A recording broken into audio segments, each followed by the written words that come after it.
బాలసుబ్రహ్మణ్యం విగ్రహం లొల్లి ఇంకా నడుస్తూనే ఉంది.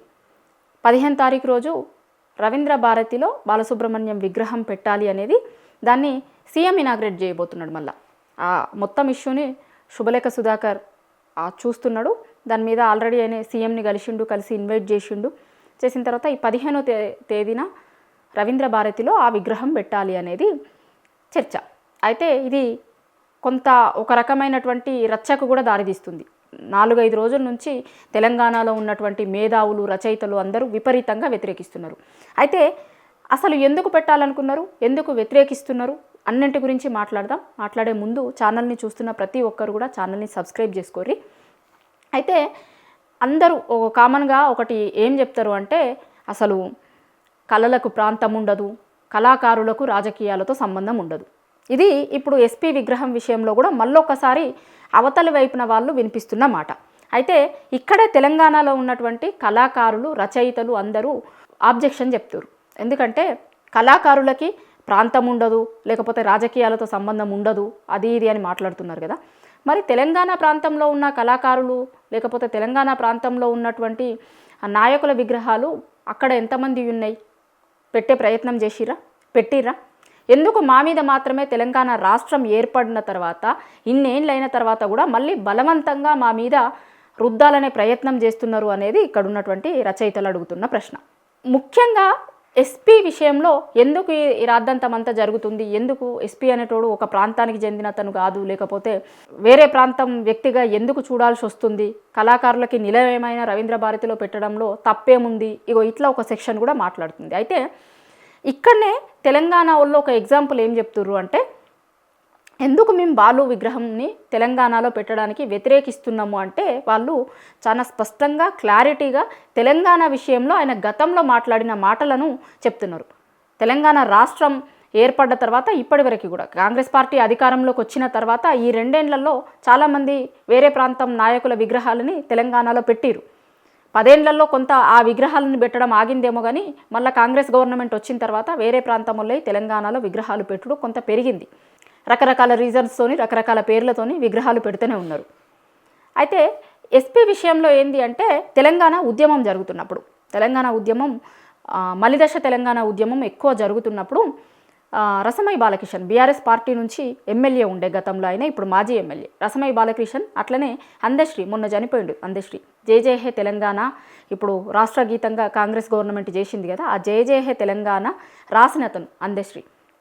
వీళ్ళిద్దరట తెలంగాణ మూమెంట్ జరుగుతున్నప్పుడు వీళ్ళిద్దరూ కలిసి ఎస్పీ బాలసుబ్రహ్మణ్యం దగ్గరికి పోయి ఆ జయ జయ హే తెలంగాణ పాటని పాడమని అడిగితే ఆయనే పాడను అని చెప్పిండట. నిక్కచ్చిగా నేను పాడా అని చెప్పిండట.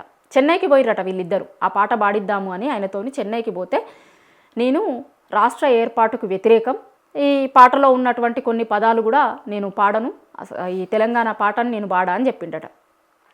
ఇది ఇవాళ ఈ చర్చకు మొత్తం కారణం ఏంది అంటే, అది కళాకారులకి మీరు చెప్తున్నట్టు ప్రాంతం ఉండదు, లేకపోతే కళాకారులకి రాజకీయాలు ఉండవు అని అంటున్నారు కదా. మరి ఆ రోజు తెలంగాణ కోసం రాసిన పాటను పాడమంటే ఆయన అంతే పెద్ద మనసుతోని ఎందుకు పాడలేదు, అంతే పెద్ద మనసుతో ఆ రోజు ఆయన ఎందుకు ఆలోచించలేదు అనేది ఇప్పుడు తెలంగాణ కవులు, రచయితలు, రసమై లాంటి వాళ్ళు కూడా ఇవాళ ప్రశ్నిస్తున్నారు. వాళ్ళ ప్రశ్నకి ఏంది అంటే, ఏదో నార్మల్గా మేము పెట్టనీయము అది ఇది అనడం కాదు, రీజన్ కూడా చెప్తున్నారు వాళ్ళు. తెలంగాణ పాటను పాడమని పోయినప్పుడు నేను పాడను అని చెప్పిండు కాబట్టి అట్లాంటైన విగ్రహాన్ని తెలంగాణలో ఎందుకు పెట్టాలి, అది రవీంద్ర భారతిలో ఎందుకు పెట్టాలి? ఇది ఇప్పుడు తెలంగాణలో ఉన్న కళాకారులు అడుగుతున్నటువంటి సూటి ప్రశ్న. చాలా క్లారిటీతో తెలంగాణ రాష్ట్రం పట్ల ఆయనకున్నటువంటి ఒపీనియన్ అది. అట్లాంటి ఒపీనియన్ ఉన్నటువంటి ఆయన విగ్రహం ఇక్కడ పెట్టాల్సిన అవసరం ఏమొచ్చింది? ఇంకొక అడుగు ముందుకేసి కొంతమంది అయితే ఏమంటున్నారంటే, అక్కడ వాళ్ళ సెక్రటేరియట్ దగ్గరనో ఇంకొక దగ్గరనో వాళ్ళకు ఉన్నటువంటి దాని దగ్గర పెట్టుకోవచ్చు, కానీ తెలంగాణ పాటను వ్యతిరేకించినటువంటి వ్యక్తి తెలంగాణ రాష్ట్రం వచ్చిన తర్వాత తెలంగాణ రాష్ట్రంలో ఎదురుగా ఒక దిక్కు శాసనసభ అసెంబ్లీ ఎదురుగా ఉన్నటువంటి రవీంద్ర భారతిలో తెలంగాణలో ఉన్నటువంటి కళాకారులకి నిలయమైనటువంటి రవీంద్ర భారతి లాంటి చోట ఆయన విగ్రహాన్ని ఎట్టి పరిస్థితిలో పెట్టనీయము అని చెప్తున్నారు. ఇంకొక విషయాన్ని కూడా వాళ్ళు గుర్తు చేస్తున్నారు. ఇంకొకటి ఏంటి అంటే, మిలియన్ మార్చ్ తెలంగాణ ఉద్యమం జరిగినప్పుడు చాలా పెద్ద ఎత్తున నిరసనలు చేసిర్రు, అనేక రకాలుగా ఉద్యమాన్ని చేసిర్రు. సకల జనుల సమ్మె కావచ్చు, సాగరహారం కావచ్చు, మిలియన్ మార్చ్ కావచ్చు, సడక్ బంద్ కావచ్చు, వంట వార్పు కావచ్చు, ఇట్లా రకరకాల రూపాలలో తెలంగాణ ఉద్యమం ఆ రోజు సాగింది. అప్పుడు మిలియన్ మార్చ్ జరిగింది. మిలియన్ మార్చ్ జరిగినప్పుడు ఏమైందంటే ట్యాంక్ బండ్ మీద ఉన్నటువంటి విగ్రహాలన్నీ కూడా, ఆ విగ్రహాలలో ఎక్కువగా అక్కడ ఉన్నటువంటి విగ్రహాలు అప్పుడు ఆనాడు ఎన్టీఆర్ సీఎంగా ఉన్నప్పుడు అక్కడ ఆ విగ్రహాలను పెట్టించిండు ట్యాంక్ బండ్ మీద. అయితే అందులో 90% ఆంధ్ర ప్రాంతంకి చెందిన విగ్రహాలు ఉంటే 10% మాత్రమే తెలంగాణ ప్రాంతం వాళ్ళకి చెందిన విగ్రహాలు ఉన్నాయి. సొంత రాష్ట్రం కోసం జరుగుతున్నటువంటి ఉద్యమ సందర్భంలో మిలియన్ మార్చ్ రోజు ఆ విగ్రహాలన్నింటిది, ఆ విగ్రహాల ధ్వంసం అదంతా కూడా జరిగింది అప్పుడు మిలియన్ మార్చ్ అప్పుడు. సో కొంతమంది కళాకారులు దాన్ని కూడా గుర్తు చేస్తున్నారు. ఇప్పుడు మీ ఇష్టం వచ్చినట్లుగా వాళ్ళ విగ్రహాలన్నీ పెట్టుతాము అని అంటే గనక ఖచ్చితంగా తెలంగాణలో ఇంకొక మిలియన్ మార్చ్ జరగాల్సినటువంటి అవసరం ఉంటుంది. ఎందుకంటే ఈ 2 ఏళ్లలో చాలామంది విగ్రహాలు తెలంగాణకు వ్యతిరేకించిన వాళ్ళు కావచ్చు, తెలంగాణకి సంబంధం లేనటువంటి వేరే ప్రాంత వ్యక్తుల విగ్రహాలు తెలంగాణలో పెట్టుడు మళ్ళీ ఎక్కువైంది.